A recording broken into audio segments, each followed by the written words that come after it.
Vamos nos pôr de pé? Por favor.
Eu me rendo a ti.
adoração.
Vamos sentar?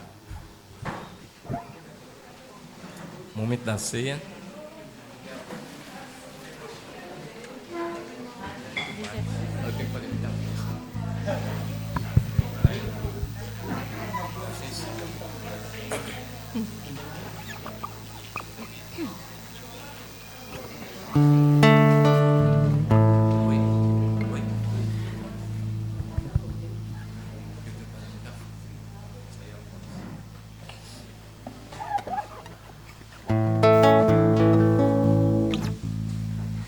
Vamos continuar?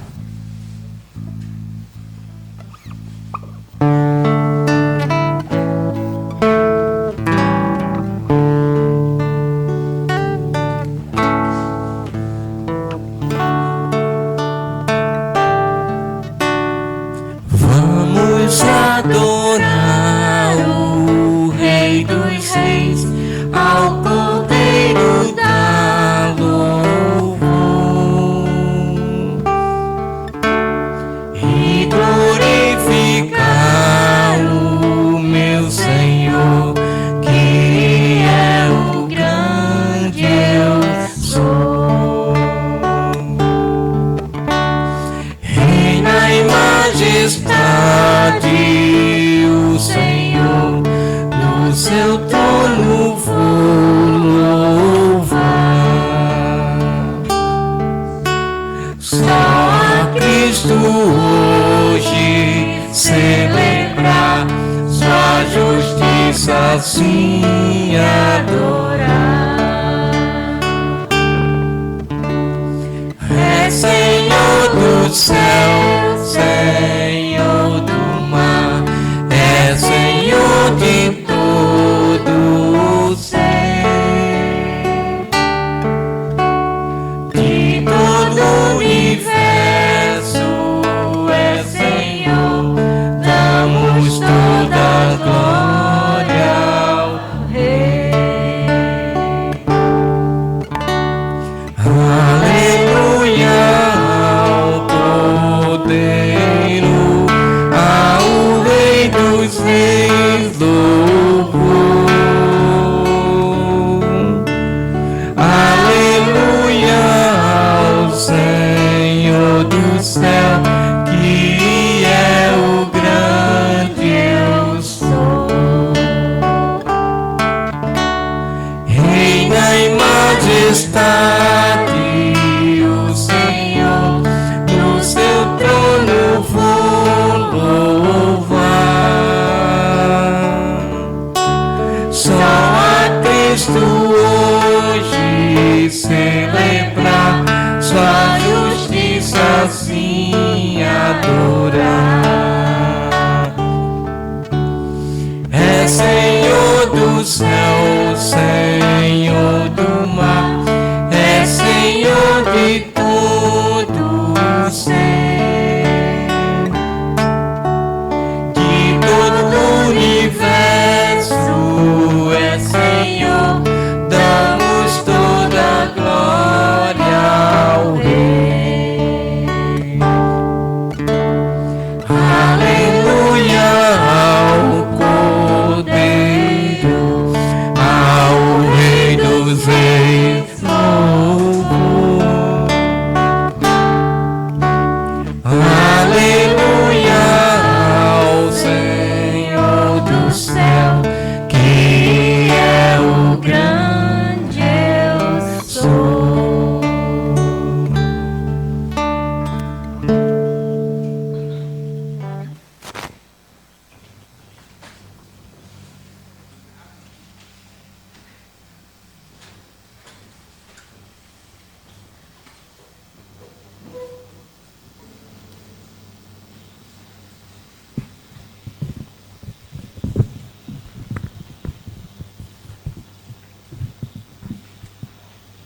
Bom dia, irmãos. Esse é o momento da Santa Ceia, onde nós celebramos a morte e ressurreição de Jesus Cristo. E quero chamar vocês a lerem uma passagem comigo que fica em Hebreus.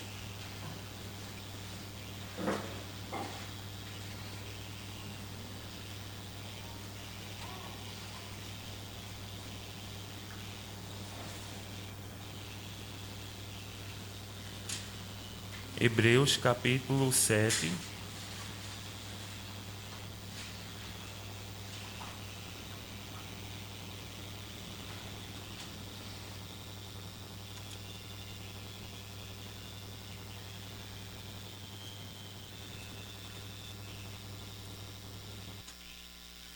Hebreus capítulo 7, versículo 26 ao 27.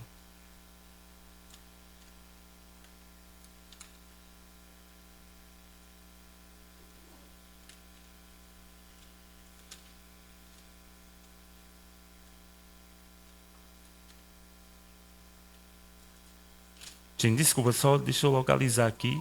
Eu não consegui ainda achar. Sim.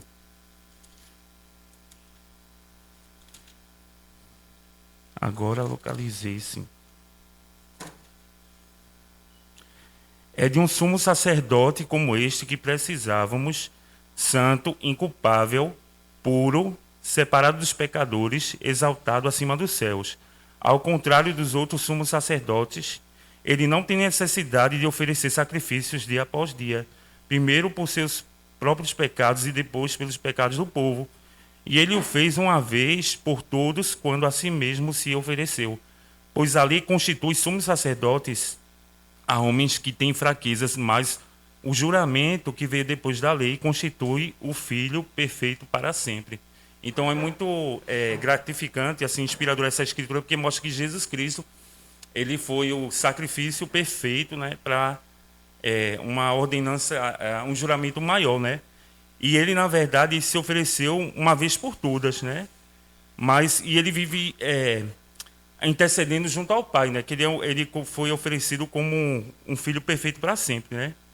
Mas a lei constituiu ele como sacerdote perfeito para sempre. Então ele vive no céu a interceder por nós, para os cristãos, né? Sempre olhando para ele, para o exemplo dele, né?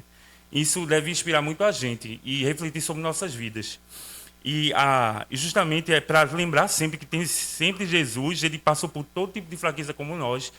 E assim como nós, né, ele também sofreu tentações, mas porém ele não se entregou ao pecado. Então isso deve inspirar a gente com muita alegria. E nesse momento, ao comermos do pão que representa o corpo de Cristo e ao bebermos do suco de uva, que a gente possa refletir sobre o amor de Jesus por nós, né? Quero chamar a oração. Senhor nosso Deus, obrigado, Pai, pelo sacrifício perfeito do Teu Filho, que foi constituído como sumo sacerdote, Pai eterno para sempre. Pai, vive a interceder por nós, Pai. Isso é um momento assim que a gente celebra e de grande alegria para a gente sempre renovar os votos da aliança com o Senhor, Pai eterno. Muito obrigado por tudo. Em nome do Filho Jesus Cristo amado, eu te oro agradecido. Amém.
esse é o momento das nossas ofertas, onde honramos a Deus com nossos recursos.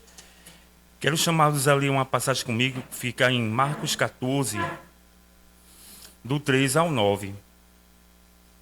Fala assim: estando Jesus em Betânia, reclinado à mesa, na casa de um homem, conhecido como Simão, o leproso, aproximou-se dele certa mulher com um frasco de alabastro, contendo um perfume muito caro, feito de nardo puro. Ela quebrou o frasco e derramou o perfume sobre a cabeça de Jesus.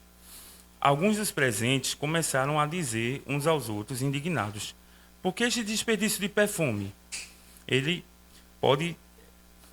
poderá ser vendido por 300 denários e o dinheiro ser dado aos pobres. E a repreendiam severamente. Deixem-na em paz, disse Jesus. Por que a estão perturbando? Ela praticou uma boa ação para comigo, pois os pobres vocês sempre terão com vocês, e poderão ajudá-los sempre que o desejarem. Mas a mim vocês nem sempre terão. Ela fez o que pôde e derramou o perfume em meu corpo, antecipadamente preparando para o sepultamento. Eu lhes asseguro que onde quer que o evangelho for anunciado, em todo o mundo também o que ela fez será contado em sua memória. Então essa passagem ela fala de uma mulher que ela derramou um perfume de nardo puro em Jesus, e provavelmente, com certeza, foi a irmã de Lázaro, né? Maria, que foi irmã de Marta e Lázaro, né? Ela derramou essa fragrância em Jesus. Eu acredito muito que ela tenha feito isso por gratidão, né? Pelo que Jesus fez pelo irmão dela, que ressuscitou dos mortos. Mas também Jesus Cristo ressaltou a questão dela estar antecipando o sepultamento dele, né? Preparando ele, né? Embalsamando, né? E o ato dela, ela não pensou no custo, né? No desperdício do dinheiro, mas pensou na ação, na gratidão, no que Jesus Cristo representava para ela. E é esse o espírito que Deus quer que tenhamos com as ofertas, né? Não, de você entender o que Jesus Cristo, o que Deus representa para você. Então, ao momento dessas ofertas, ao ofertarmos a Deus, que a gente possa refletir sobre o amor de Deus sobre nossas vidas. Quero chamá-los à oração. Senhor Deus, obrigado, Pai, porque tudo que nós temos é graças ao Senhor. Se hoje temos o que comer, o que vestir, Pai, nós temos recursos, e o privilégio de estarmos unidos é graças ao Senhor, Deus. Ajuda-nos a lembrar sempre do Senhor e sermos gratos ao Senhor com nossas vidas. Em nome de Jesus eu te oro. Amém.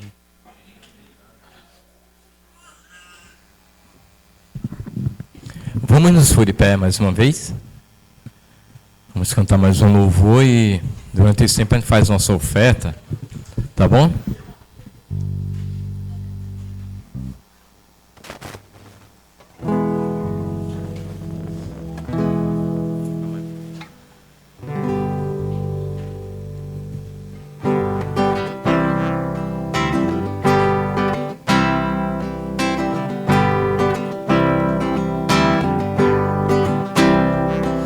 Como eu amo o teu templo, ó Deus poderoso. Como é bom acordar, lá está cada dia. Até o pardal achou seu lar e a andorinha fez o seu ninho. Eu também quero a força encontrar e a alma descansar. Como eu amo o teu templo, ó Deus poderoso. Como é bom acordar, te adorar cada dia. É o lugar onde a força está para os que são peregrinos. É melhor um dia no teu lado que mil em outro lugar. Como eu amo o teu templo, ó Deus poderoso.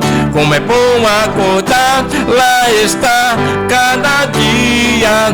Até o pardal achou seu lar e a andorinha fez o seu ninho. Eu também quero a força encontrar e a alma descansar. Como eu amo o teu templo, ó Deus poderoso. Como é bom acordar, é o lugar onde a força está.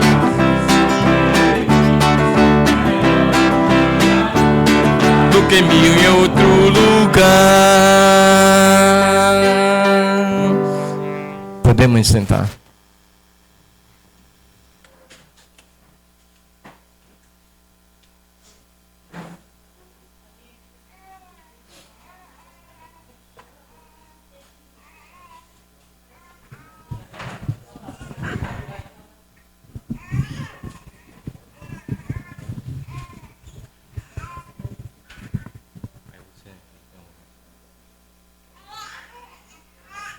Tá bom aí, Jackson? Tá perto, tá longe? Mais pra trás? Sim. Deixa eu ver. Ô, Jojo aí.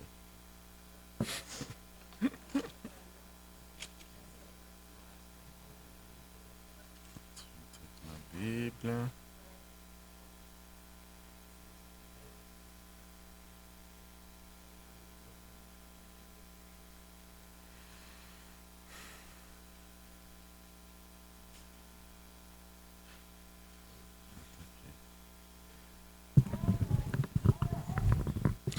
Bom dia, irmãos, amigos. É com muita alegria que estamos aqui reunidos como igreja do Senhor, de Jesus, para adorá-lo, agradecer por tudo que temos recebido dele, da parte de Deus em nossas vidas.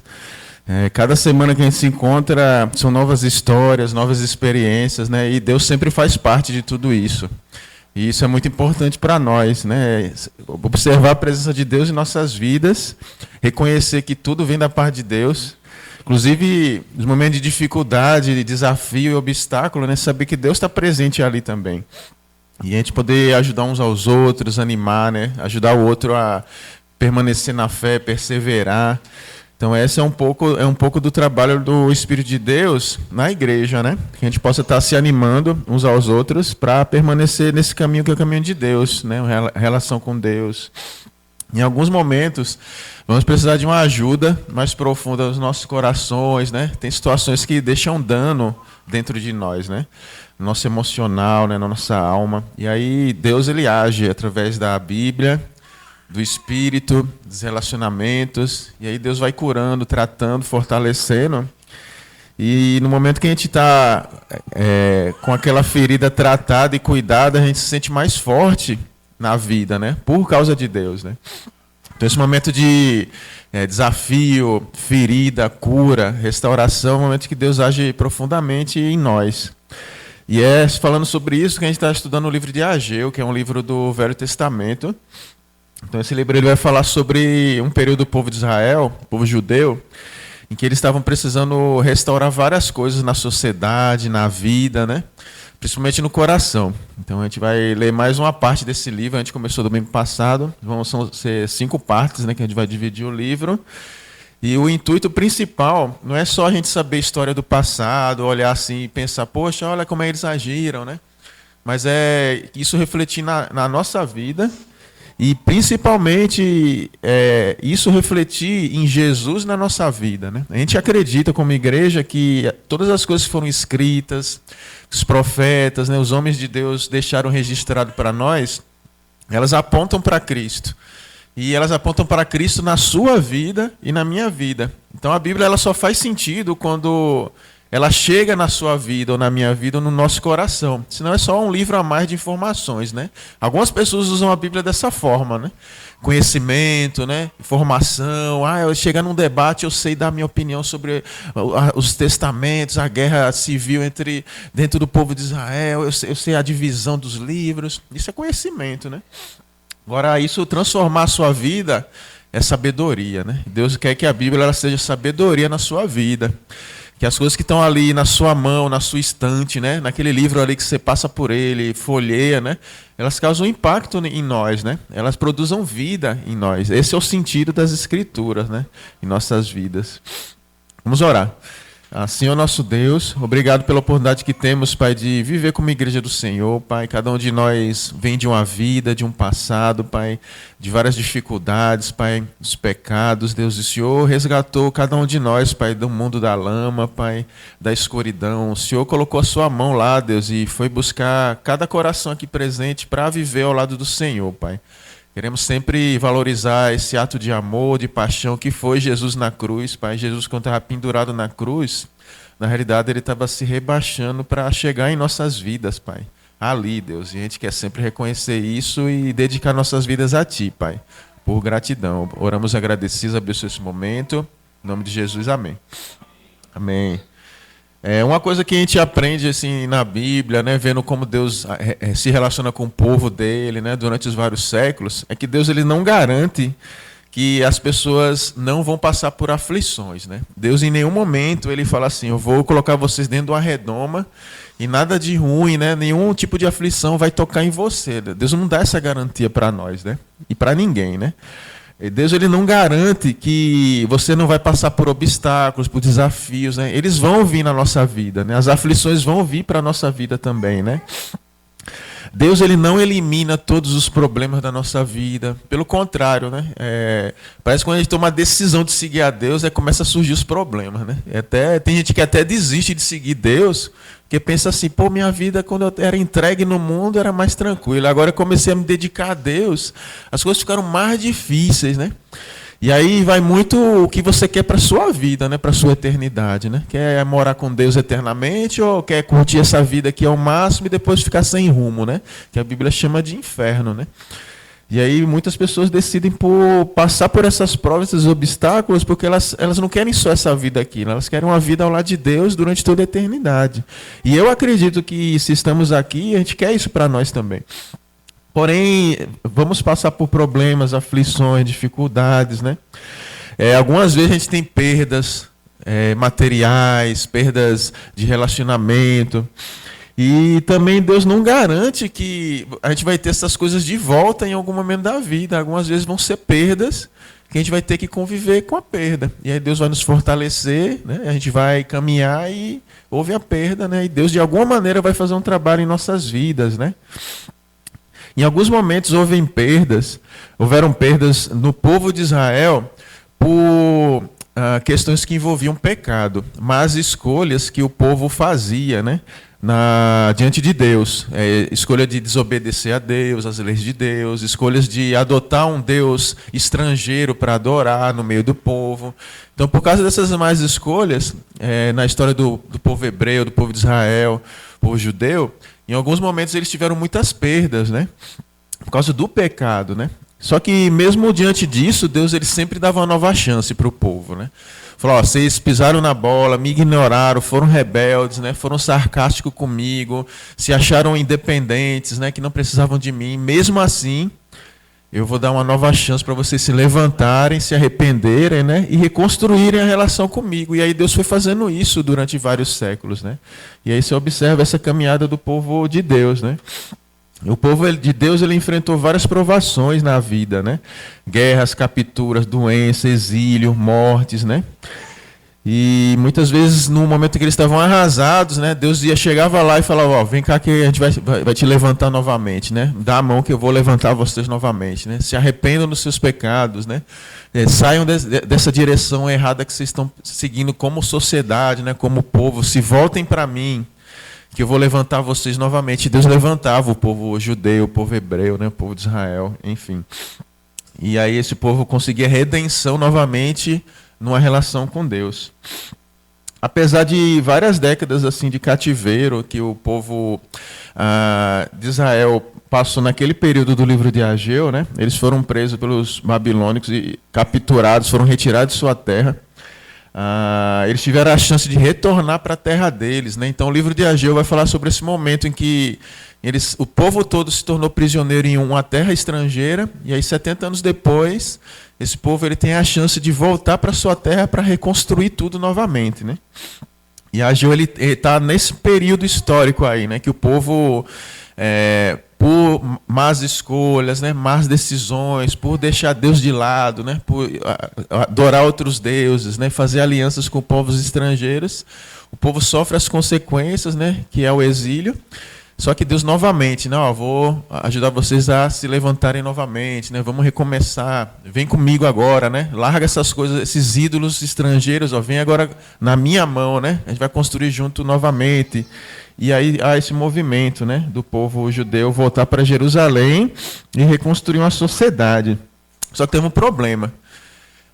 Apesar disso, o livro de Ageu fala que eles nunca conseguiram reconstruir a sociedade de Israel com o mesmo esplendor que era na época de Davi, de Salomão. Nunca mais foi a mesma sociedade, sabe?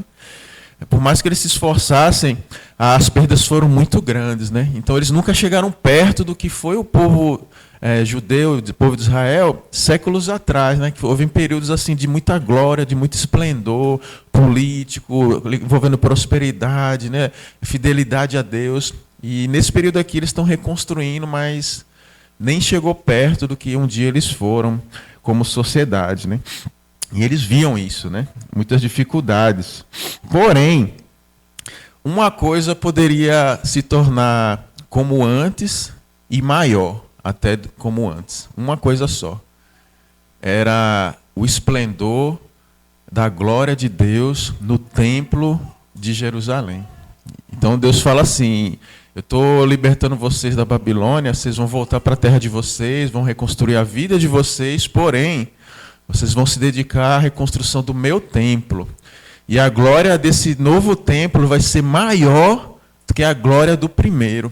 Então Deus tem essa promessa. Vocês não vão talvez conseguir reconstruir a sociedade como era antes, né? Talvez a vida de vocês seja menos favorecida do que era no passado, né? No período de riqueza, de glória. Mas uma coisa vocês vão conseguir reconstruir com mais glória ainda, que é o templo de Deus.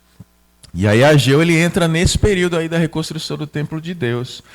E o que era o templo de Deus naquele período, né? Era o lugar onde as pessoas adoravam a Deus, elas realizavam os rituais religiosos em honra de Deus. Então tudo acontecia ali ligado ao relacionamento com Deus no templo de Deus naquele período. E o templo ele também simbolizava a relação do povo com Deus.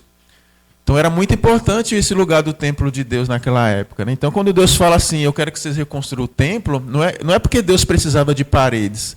Deus estava dizendo em outras palavras, eu quero que vocês reconstruam a sua relação comigo. Então o jeito que eles iam lidar com o templo de Deus mostrava muito o zelo, a importância, a urgência que eles observavam que precisava ser reconstruída a relação deles com Deus. Da mesma forma, né? Se a reconstrução do templo fosse de maneira bem desqualificada, né? O pessoal protelando, inventando várias desculpas, relapsos, né? Isso mostrava que eles encaravam assim a relação deles com Deus. Então, reconstruir o templo não era simplesmente uma obra física, né? Era uma obra espiritual. E aí os obstáculos que vinham para essa reconstrução eram também obstáculos físicos, mas muito mais obstáculos espirituais para o povo daquele período, né? E, porém, mesmo assim, com essa fala de Deus, né, esse clamor de Deus para reconstruir isso, né, o povo deixou o templo para ser reconstruído por último. O que é que eles começaram a fazer? Começaram a se dedicar a reconstruir as suas próprias casas, né? Suas próprias vidas. E o templo, que era a coisa mais importante, ele foi deixado para último plano. E aí chegou um momento em que o templo estava em ruínas, né? E ninguém estava mais reconstruindo nada, mas as casas estavam sendo reconstruídas, né? As estruturas estavam sendo reconstruídas, os interiores das casas, né, estavam sendo decorados, mobiliados, né? Alguns com luxo, requinte, e o templo de Deus abandonado, né? Então o que isso mostrava do povo de Deus naquele período? Que eles não estavam dando importância para o relacionamento deles com Deus. E aí chega Ageu chamando o povo num clamor, né? Dizendo o seguinte, ó, vocês precisam colocar o templo de Deus como a coisa mais importante da vida de vocês. Não são as coisas de vocês, são as coisas de Deus, é o templo de Deus. Lembrem que por causa da atitude de vocês, que vocês estão reproduzindo agora, vocês foram capturados no exílio e foram para a Babilônia, né? Como é que vocês são libertos e vão reproduzir a mesma atitude de negligência com as coisas de Deus, né? Então Ageu estava falando mais ou menos isso para eles ali, né?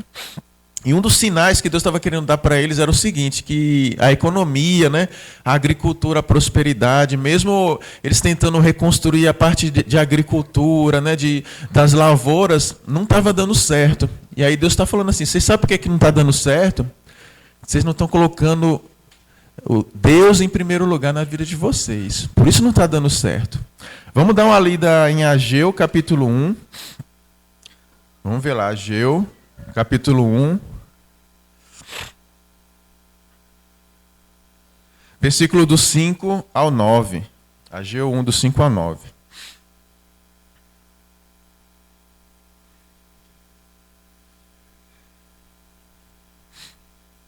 Aí é Deus falando através do profeta Ageu. E aí diz o seguinte, Ageu capítulo 1, versículo 5 a 9. Agora, assim diz o Senhor dos Exércitos, vejam aonde os seus caminhos os levaram. Vocês têm plantado muito, mas colhido pouco. Vocês comem, mas não se fartam. Bebem, mas não se satisfazem. Vestem-se, mas não se aquecem. Aquele que recebe salário, recebe-o para colocá-lo em uma bolsa furada. Assim diz o Senhor dos Exércitos. Versículo 7. Vejam aonde seus caminhos os levaram. Subam ao monte e tragam madeira. Construam a minha casa, para que eu me alegre e nela seja glorificado, diz o Senhor. Vocês esperaram muito, mas eis que veio pouco. E o que vocês trouxeram para casa, eu dissipei com sopro. E por que eu fiz? Declara o Senhor dos Exércitos. Por causa da minha casa, que ainda está destruída. Enquanto cada um de vocês se ocupa com a sua própria casa. Até aqui, né? Então Deus está falando de uma questão muito real aqui, né? Eu lembro que eu pegava o ônibus para ir para a escola que era lá no centro, era o liceu, que ficava lá na Rua do Sol, ali na Guararapes, tá, né? E tinha um casarão na Avenida Caxangá, que era com aquela arquitetura bem, acho que anos 60, anos 50, você via assim que era uma arquitetura antiga, mas era um casarão enorme.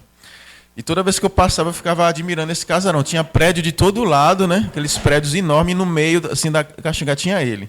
Meio que destoando, né? Era como se fosse um resquício de uma arquitetura que ainda resistia ali, né? E depois de um tempo, eu passando, eu vi que demoliram a casa toda. Cheguei lá, só tinha ruína da casa. Eu falei, que maldade, que crime, como é que fizeram isso com uma casa dessa? E eu não conseguia passar de ônibus e olhar para aquela cena ali, né? Falei, rapaz, destruíram tudo, acabaram que isso aqui era para ser tombado, era para ser um centro cultural, tá, né? E aí, na maior cara de pau, assim, descarado, chegaram lá com o trator, escavadeira, derrubaram, só tinha ruína, assim, da casa, né? Aí passou um tempo, assim, para eu me acostumar com aquela cena, né? Só que aí, depois de um outro período, o que acontece? Tinha outro prédio construído lá em cima, assim, enorme, que pegou o lugar dele, né? Então, por que Deus se preocupava tanto que o templo fosse construído? Que esse lugar do templo, ele existisse e fosse o lugar central do povo de Deus. Por que Deus se preocupava tanto de que aquelas ruínas permanecessem ali, né? E fossem passando os meses, os anos, e as ruínas continuavam ali? Porque Deus sabia que se o templo não fosse reconstruído, outra coisa ia ser construída naquele lugar, né? E é um pouco do que acontece na relação com Deus, sabe? Se algo no nosso coração não é trabalhado, não é construído, não é reconstruído, se as ruínas estão lá tudo caído, não é trabalhado, não há o arrependimento, não é lidado, as questões não são lidadas, né? Outra coisa vai ser levantada ali, né? E geralmente no nosso coração é um ídolo, sabe? Algo que vai ocupar o lugar de Deus, né? Que estava em ruínas durante muito tempo, né? Então, quando a gente pensa no templo de Deus nesse período e o povo, a relação do templo, as ruínas, na reconstrução, a gente tem que olhar muito para a nossa relação com o nosso coração em Deus, que é quase que um espelho, assim, é como se aquilo fosse uma sombra da nossa relação com Deus, do que precisa ser construído em nós, né? O que a gente deve fazer com coisas que estão rachadas, né? Que estão em ruínas no nosso coração. Deixar para lá, eu vou cuidar da minha vida, mas meu coração eu vou deixar em último plano, né? Ou não existe nada mais importante para ser construído do que o meu coração, né? A minha relação com Deus. E é a nossa relação com Deus. Um dos grandes temas do ministério de Ageu foi chamar a atenção das pessoas para priorizar o templo do Senhor, que simbolizava a relação do próprio povo com ele, né? E aí você pergunta assim, como é que um povo é capaz de fazer isso, né?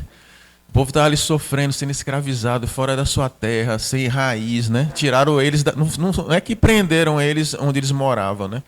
Retiraram todo mundo de sua terra e eles foram morar em terra estrangeira, né? Todas as raízes assim, culturais, de família, de religiosas foram rompidas, né? Fora a opressão, né? Algumas pessoas eram brigadas assim num sentido, né? A ir contra a sua própria consciência, né? A adorar deuses estrangeiros. Algumas pessoas tinham a fé corrompida, né? Tudo naquele ambiente ali bem hostil, bem pesado, né? E aí Deus liberta aquele povo ali, e qual a resposta que o povo dá para Deus? Negligência com o templo de Deus, né? Parece que é inconcebível, mas o nosso coração é capaz de fazer isso, sabe?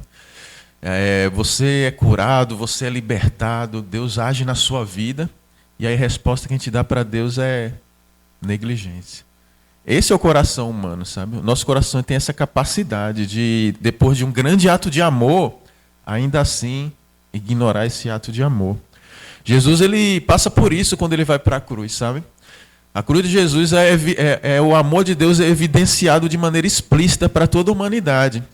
E o que acontece? A gente olha para a cruz e continua vivendo a nossa vida sem Deus. Deus tinha a expectativa seguinte, que ao verem a cruz, né, o tamanho do amor que eu sou capaz de dedicar à humanidade, as pessoas se arrependessem dos seus maus caminhos e entregassem a sua vida a mim. Mas o que acontece? Eu olho para a cruz e vou ver minha vidinha. O nosso coração tem essa capacidade, então a gente precisa estar muito atento a isso, né? Que era o que acontecia com o povo de Deus, diante dessas várias manifestações de Deus dentro do próprio povo, né? E era o que estava acontecendo ali em Jerusalém. E aí Deus manda um profeta para alertar o povo. Ó. Vocês precisam parar de ser displicentes, né? Com falta de zelo com as coisas de Deus na vida de vocês. Vocês precisam colocar o templo em primeiro lugar na vida de vocês. Se a gente elencasse assim, quais são as coisas mais importantes da nossa vida, eu acho que ia ter uma lista imensa de atividades, de coisas de valor, né? E Deus, ele quer que a relação do nosso coração com Ele esteja no topo dessa lista. Isso vai ser evidenciado na maneira como você se relaciona com Deus, com a Bíblia, com a oração, o compromisso que você tem de escutar Deus e seguir, obedecer a Deus, né? A relação que você tem com as coisas de Deus, com a igreja, com as pessoas que têm a fé, com a comunhão dos santos. Então, toda essa relação ela vai mostrar em que lugar Deus está na nossa vida, na minha e na sua vida, né? Então, Deus deseja que a gente trabalhe para construir uma casa digna dele no nosso coração. Deus quer ter uma casa digna em nós, né? Deus não quer um puxadinho, Deus não quer ficar na casinha do cachorro, Deus não quer ficar no portão tomando chuva. Deus, ele quer ocupar completamente a nossa vida, o nosso coração. E ele só é capaz de fazer isso se a gente dá o maior espaço da nossa vida para ele. E aí, a promessa que o profeta dá para o povo é o seguinte, ó, se vocês voltarem a colocar o templo de Deus como prioridade na vida de vocês, bênçãos se multiplicarão e eu vou abrir um templo de salvação para a vida de vocês. Então é isso que ele está falando ali, quando ele vai falar das plantações, da prosperidade, né? Ele fala, ó, por que as coisas estão dando errado? Já sei, tem que plantar mais. Já sei, tem que ser mais semente. Por que está dando errado a plantação? Ah, já sei, a gente não está usando o tempo certo, é o mês que é o mês errado. Vamos plantar agora no lugar de ser 2 meses seguidos, vamos mandar plantar o ano todo. Era isso que estava dando errado ali? É porque eles estavam sem Deus. Eles estavam colocando Deus em último lugar na vida deles. Esse era o ponto, né? Não era plantar mais, trabalhar mais, fazer mais, usar estratégias melhores, né? Era resolver a questão deles com Deus. Resolver, no lugar de ignorar um templo em ruínas, trabalhar para reconstruir o templo de Deus. Algumas questões que acontecem na nossa vida, talvez o ponto que vai mudar, que vai fazer aquela chave, aquela virada, não é você fazer mais, não é você mergulhar nas coisas, é você resolver a sua relação com Deus. É você resolver seu coração com Deus. E é isso que estava acontecendo ali, naquela sociedade, naquele período. E o profeta, ele denuncia e ao mesmo tempo ele mostra o caminho de esperança, né? Se vocês resolverem seu coração com Deus, as coisas vão mudar na vida de vocês, né? Que é um pouco do que Jesus fala no Evangelho de Mateus, capítulo 6, versículo 33. Vamos ver lá, Mateus 6, 33. Mateus capítulo 6, versículo 33.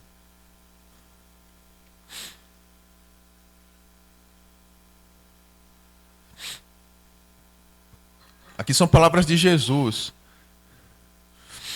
Ageu estava sendo muito radical naquele período, tal. Agora com Jesus as coisas são mais light, né? Mas vamos ver o que Jesus fala. Em que lugar, né, a reconstrução do templo de Deus, né, tem que estar nas vidas, né? Ele diz assim, ó: busquem, pois, em primeiro lugar o reino de Deus e a sua justiça, e todas essas coisas serão acrescentadas a vocês. E aí Jesus ele aponta para a mesma direção, o reino de Deus, né? Deus, ele tem que ter um lugar prioritário em nossas vidas, né? Se tem algo que você tem que dedicar suas forças, sua mente, seu coração, sua alma, são as coisas desse mundo aqui. A gente faz, sabe? Cada coisa aí tem as responsabilidades, os trabalhos, as demandas, né? A gente faz tudo, né? Mas a sua alma, o seu coração vão estar em Deus. O lugar principal do seu coração, quem vai estar vivendo lá é Deus. Não é o dinheiro, não é a prosperidade financeira, é Deus. E Jesus ele aponta para isso, ó. Busquem em primeiro lugar o reino de Deus, aí todas as coisas vão acontecer na vida de vocês, né? É o mesmo caminho que Deus aponta ali para o povo de Israel através do profeta Ageu.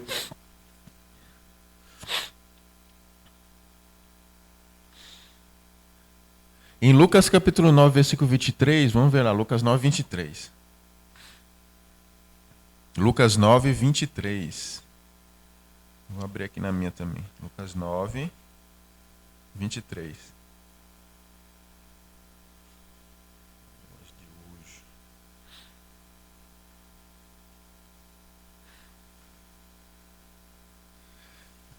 Vou ler aqui na versão linguagem de hoje, tá? Que é o mesmo sentido. Se tiver aí, já que se eu colocar, e também ajuda.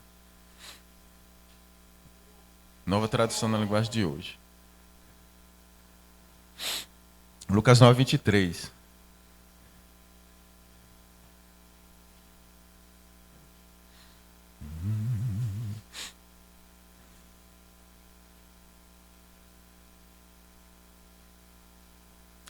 Tá.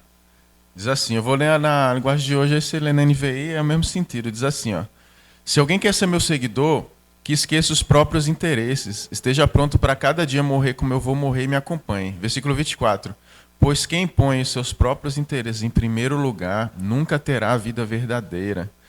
Que adianta alguém ganhar o mundo inteiro, mas perder a vida verdadeira e ser destruído? Até aqui, né? Versículo 25, né? Então, uma das condições que Jesus coloca assim, para a gente seguir Ele e ter uma relação com Deus é tirar os nossos próprios interesses desse lugar prioritário da vida e colocar Deus nesse lugar prioritário da vida, né? Mas eu tenho tanta coisa para construir, fazer. Mas nada é mais importante do que construir a sua relação com Deus. Tem que ter essa decisão, essa fé e essa consciência. Se tem algo que tem que estar no topo das minhas forças, das minhas emoções, das minhas intenções, do meu tempo, é construir uma relação com Deus. Acima de qualquer outra coisa que a gente precise até construir também. Mas Deus tem que ser a principal construção. Assim como Deus chamou aquele povo para que o templo fosse a principal construção, que eles se dedicassem ali, mesmo com todas as demandas pessoais que eles tinham, né? Deus vendo aquilo ali, né? Mas ele falou, ó, mesmo diante disso, ó, coloquem a reconstrução do templo em primeiro lugar na vida de vocês, né? E todas as coisas vão ser acrescentadas para vocês, né? E aí Jesus fala que essa consciência, essa fé, esse movimento verdadeiro, ele nos traz a vida verdadeira, que é a vida eterna, né? Então não é só uma questão que envolve você ter uma vida melhor, uma vida mais fácil, uma vida com pouca dor de cabeça. Envolve salvação. Não é chegar assim, eita, ó, você não escolheu Deus em primeiro lugar, que pena, né? Tua vida foi mais difícil, né? Foi, tá, tchau. Não é isso. É assim, ó. Você vai para o céu por causa disso. Você não vai para o céu porque você não colocou Deus em primeiro lugar na sua vida. É a vida eterna que está em jogo nessa decisão. São as coisas daqui, sabe?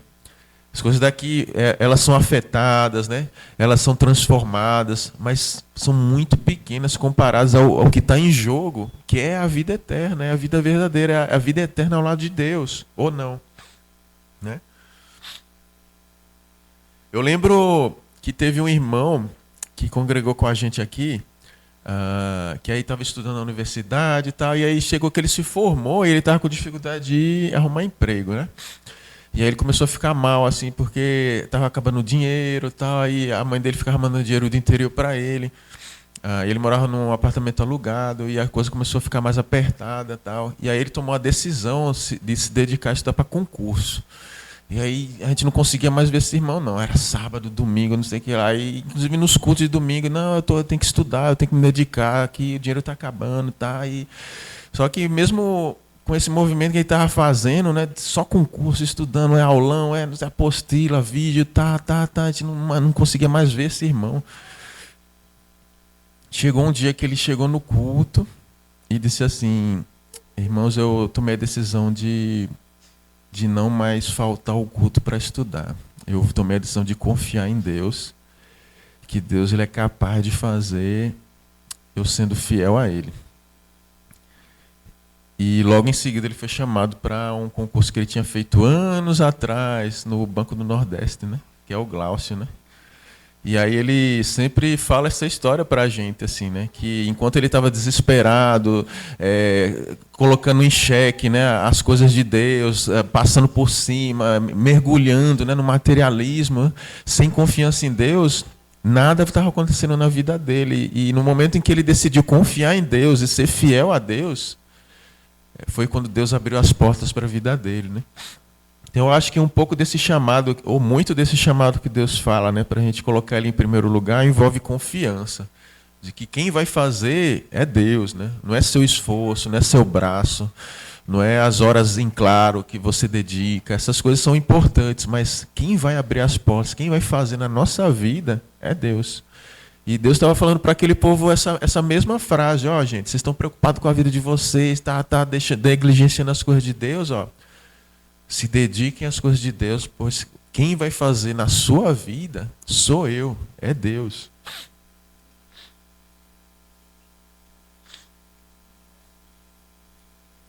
Colocar o templo de Deus como prioridade na nossa vida, né? Construir, reconstruir o templo de Deus, significa, passa por orar a Deus, ler sua palavra, servir a Ele, servir a igreja, ter tempos, né, para orar, para fazer suas devocionais com Deus, ter tempos para você exercitar o evangelismo, a generosidade, estudar a Bíblia com as pessoas, servir em alguma área da igreja, ter tempos, né, para ajudar alguém que você sente que está precisando de apoio na igreja, ter tempos para você ser ajudado, né?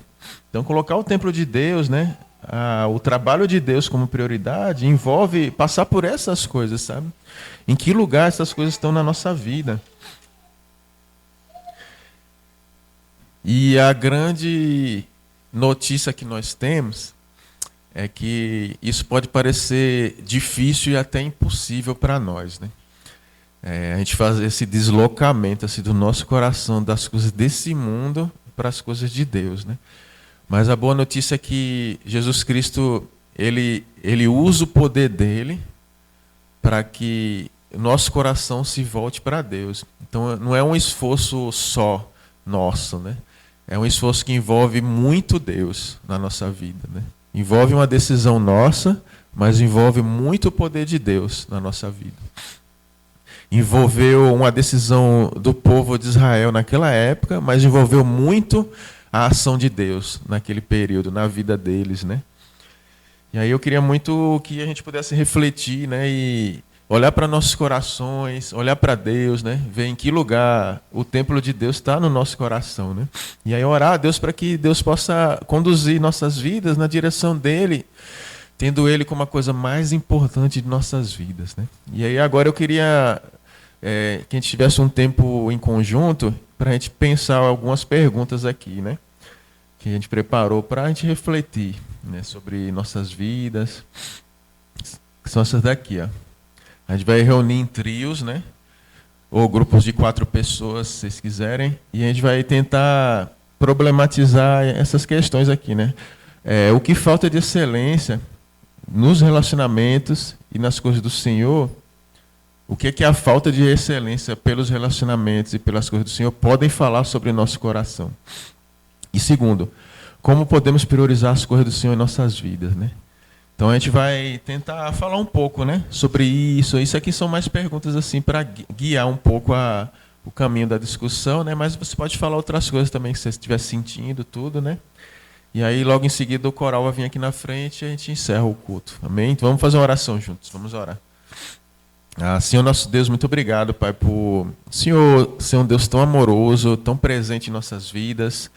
Cada um de nós, Deus eterno, precisa do Senhor, Pai, como a coisa mais importante em nós, Deus. Só assim a gente consegue ter vida verdadeira, só assim a gente consegue se relacionar com o Senhor, Pai. Só assim a gente consegue encontrar descanso, Pai, nessa vida tão conturbada, Pai. Colocando o Senhor prioritariamente em nossos corações, Pai. Nos ajude, nos dê força.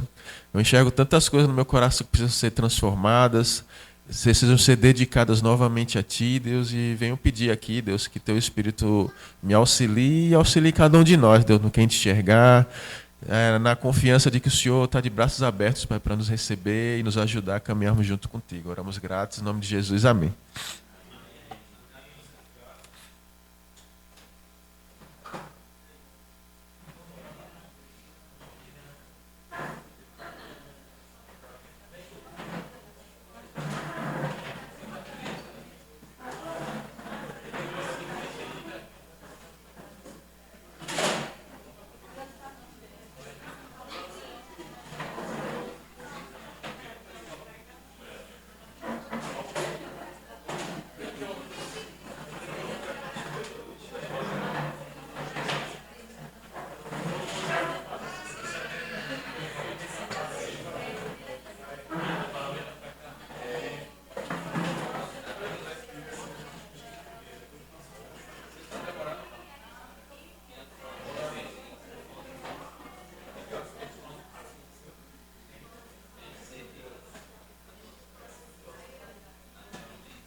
Quer, né?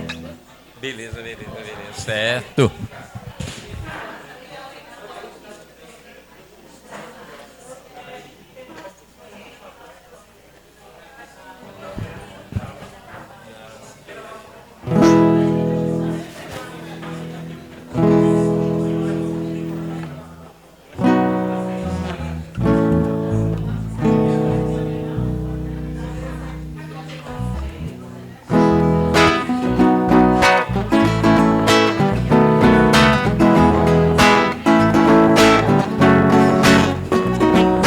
Já se vê a luz de um novo dia, é a terra nova que o Senhor nos prometeu.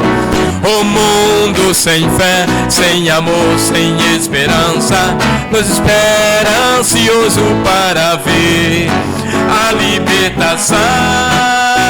Senhor, vem guiar-nos na batalha, Senhor, vem guiar-nos na batalha, com triunfo na batalha, e no final a fé renascerá. Sim, sim, Deus vê seu povo pelos campos, braços com braço até o novo amanhecer.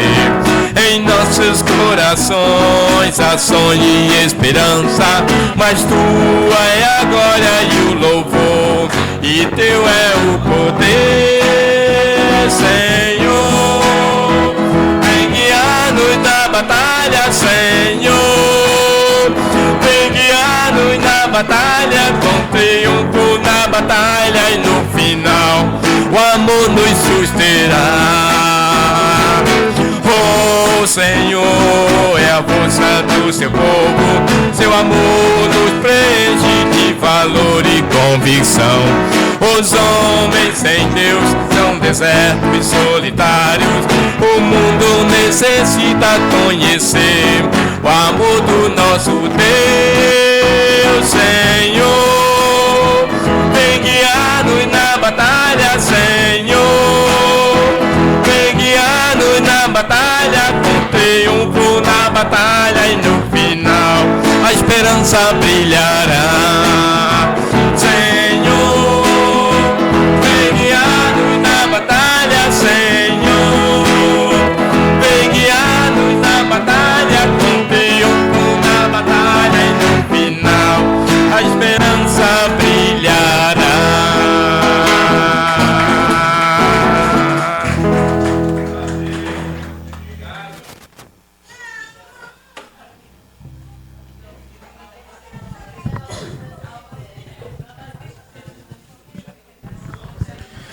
Os avisos, irmãos. Tem 2 avisos aqui bem legais aqui.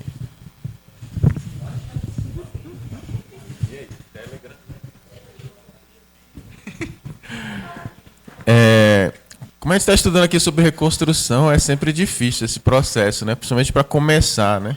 Os trabalhos. E aí muitas pessoas precisam ter muita confiança em Deus e perseverar para até que o trabalho ele fique sólido, né? Solidifique. Então tem uma área na nossa igreja, que é a área da benevolência, que ela é expressada de várias formas, né? E aí, recentemente um grupo de irmãos tem se dedicado a planejar, visitar asilos, e eles têm feito um trabalho muito importante para Deus, para a igreja, tem perseverado nesse reinício, né, desses trabalhos, e tem animado muitos irmãos a participarem, a aderirem, né? E eu acredito que com o passar dos anos, dos meses, né, mais irmãos vão querer participar, se envolver, né, que é um trabalho de Deus. E aí eu queria chamar a Alessandra aqui, que é um desses irmãos, né, para falar um pouco de como tem sido esses momentos e principalmente da última visita, né, que eles fizeram. Vou vir aqui, ele. Bom dia, irmãos. Saúdo todos com a paz de Cristo. Ontem o pessoal esteve lá no Centro Geriátrico Padre Venâncio, então foi muito especial, né? Eu particularmente não pude estar porque doente, né?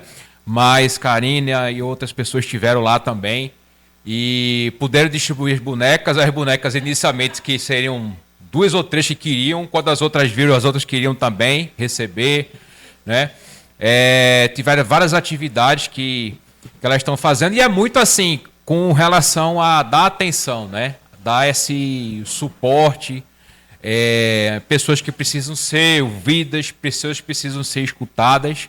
E o próximo, eu queria até aproveitar o momento e convidar vocês para a próxima visita da gente, que está programada já para o dia 7 de dezembro, no sábado, 14 horas, tá bom? Então coloca aí na sua agenda, quem não pôde participar, tem essa próxima atividade, certo? E Karina que teve lá, né? Queria falar um pouco? Queria falar aqui?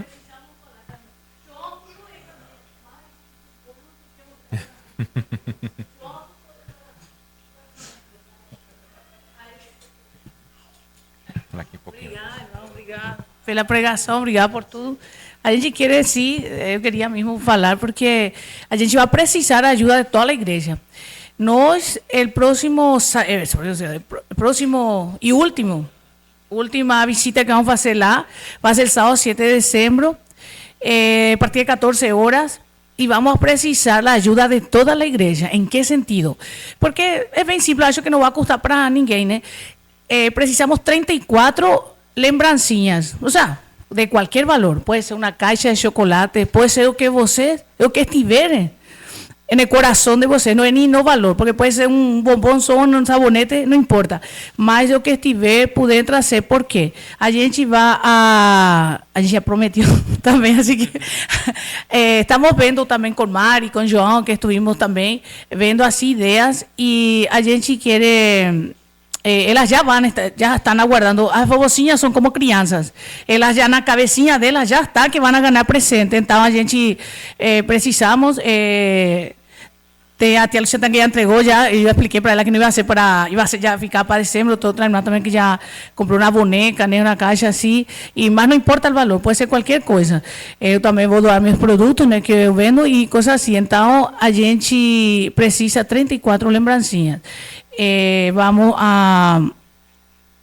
a sugestão também de Angélica, que é a cuidadora, porque eles fazem revezamento.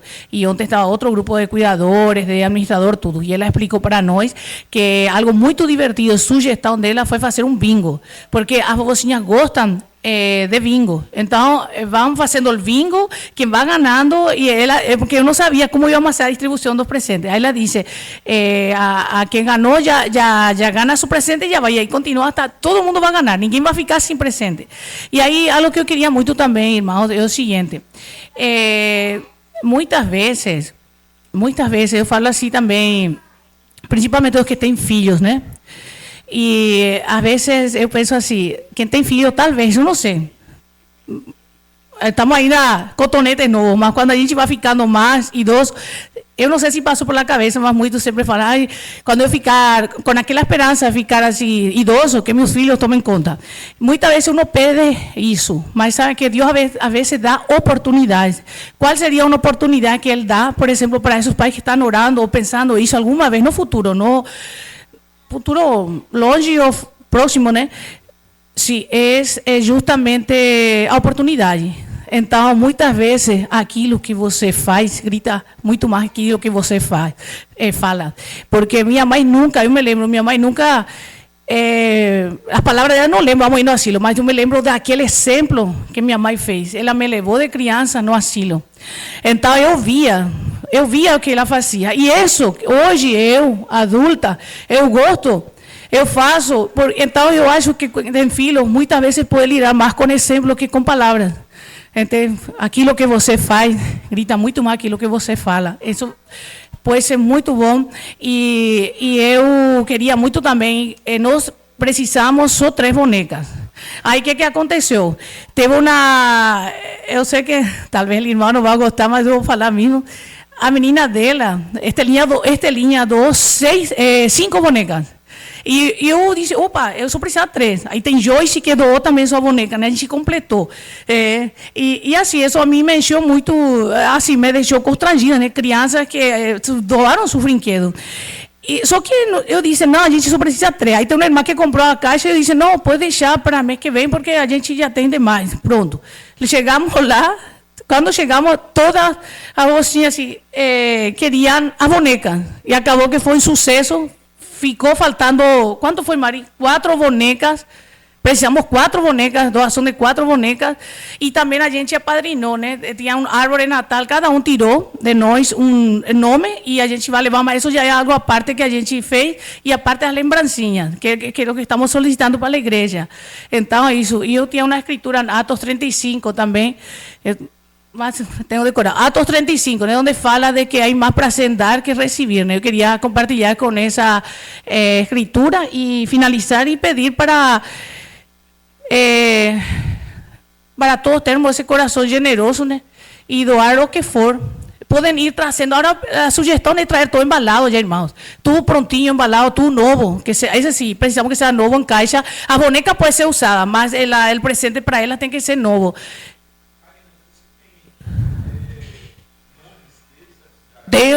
Sim, Ricardo, são 34 vovozinhas. Alguns nomes a gente lembra. Eu peguei alguns, Mari também. Acho que João, a gente lembra alguns, mas não todos. Mas a gente pode conseguir o nome. Tu quer lista de nomes?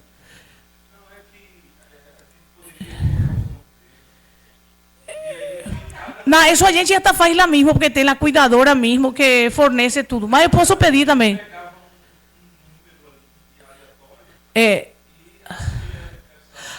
Tá, tipo padrinho, né? Apadrinhar. Pode ser também. Isso. Aí a gente vai vendo aí, mas foi uma boa, excelente e boa sugestão também. A data 7 de dezembro. E gostaríamos, irmãos, quem puder, compareça. Eu pensei assim, por exemplo, se vai a Luciana com Celina ou Jéssica com Julinha, aí eu pensei, caramba, são 2 bonecas de carne e osso. Capaz que alguma mocinha vai querer, mas cada caso é um caso. Mas quem puder, irmãos, agendem sua agenda, precisamos, porque são 34 e elas querem atenção, né? Querem muita atenção. Então, se puderem, agradecemos, sim? Isso.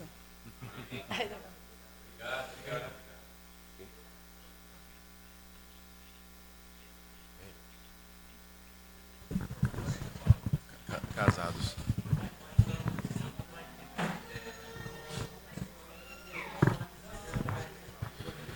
Tá certo. Horário. Irmãos, esse aqui é um evento que a gente está fazendo para os casados. Então, dia 23 de novembro, sábado. A gente vai ter um tempo dos casados, vai ser em Camaragibe, 19 horas. Então, vocês que tiverem filhos, se organizem. 3 da tarde?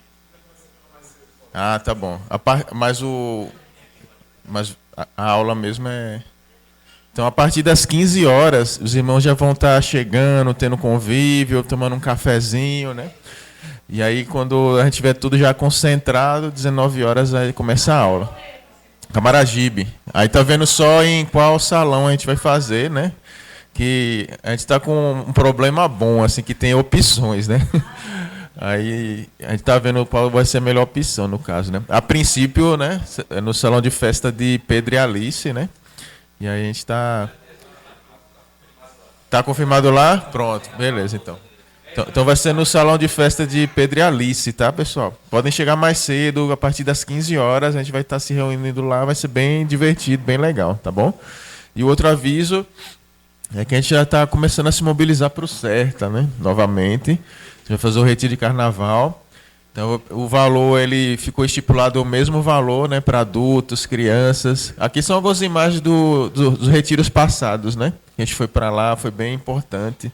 E o CERTA, ele tem um lugar bem especial assim na nossa igreja, né? É um momento que a gente passa um bom tempo lá, e aí Deus, ele trabalha de muitas formas nesse tempo lá, né? Nos relacionamentos, nas aulas, as crianças adoram. Elas saem muito empolgadas, muito felizes, né? Desse tempo bem intenso, né? De amizade, de espiritualidade. Então vale muito a pena a gente concentrar em nossas forças para a gente estar unido aí no carnaval, que vai ser em 1 de março do próximo ano, tá bom? É isso. Então que Deus possa nos abençoar, a gente possa ter um ótimo convívio. Amém.